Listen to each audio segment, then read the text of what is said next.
حضور آپ رہنمائی فرمائیں کہ عائلی زندگی میں سسرال کا کیا کردار ہونا چاہیے، بہوؤں کے فرائض کس حد تک ہیں اور بہوؤں پر سسرال کی خدمت فرض ہے؟ ابھی پچھلے جمعے ہی میں نے کسی نے کہا تھا، تو میں نے کہا تھا لڑکا لڑکی کو جب وہ بیاہ دیتے ہیں اپنے،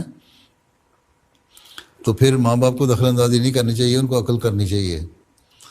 اللہ تعالیٰ نے یہ تو کہا ہے کہ ماں باپ کی عزت کرو، خدمت کرو، ان کو اف نہ کہو، لیکن یہ نہیں کہا کہ ماں باپ بہوؤں پہ ظلم کرتے رہیں اور پھر بھی جو خامد ہے وہ بھی الٹا اپنی بیوی پہ ظلم کرتے، بجائے اس کے کہ ماں باپ کو سمجھانے کے۔ اس کا پھر طریقہ یہ ہے کہ جو رشتہ کرنا ہے تو دعا کر کے اللہ تعالیٰ سے رشتہ کرنا چاہیے۔ ماں باپ کو بھی کہو کہ آپ دعا کر لیں، لڑکا بھی دعا کر لے، لڑکی بھی دعا کر لے، اور کہتے ہیں کہ اگر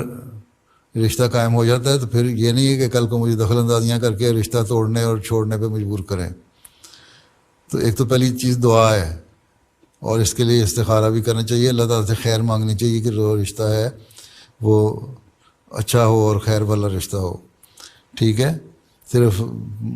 محبت اور عشق کا رشتہ نہیں ہونا چاہیے، بلکہ اللہ تعالیٰ کی رضا کو حاصل کرنے والا رشتہ بھی ہونا چاہیے، ٹھیک ہے۔ یہی آن رسول نے فرمایا کہ تم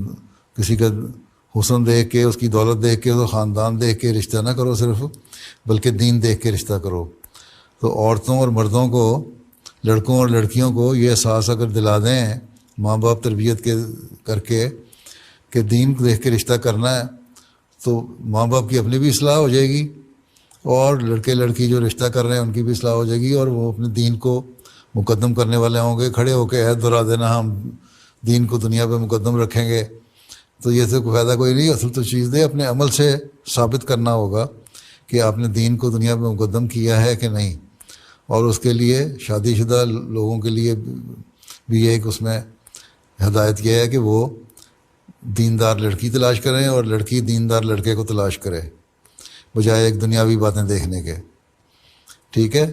پھر ماں باپ کو بھی جہالت نہیں دکھانی چاہیے، ان کو بھی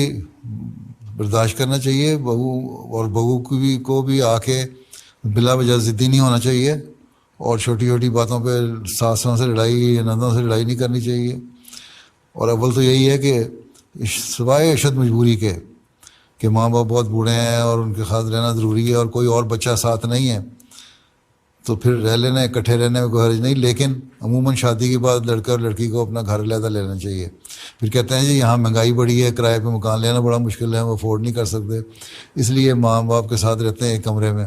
پھر جب رہتے ہیں تو پھر جس طرح وہ کہتے ہیں نا پنجابی میں، برتن ایک قریب پڑے ہوں تو ایک برتن کو اٹھاؤ تو دوسرے سے ٹکرا جاتا ہے، ٹھک کی آواز آتی ہے، تو اس طرح ساس اور بہو کی ٹھک ٹھک کی آوازیں آتی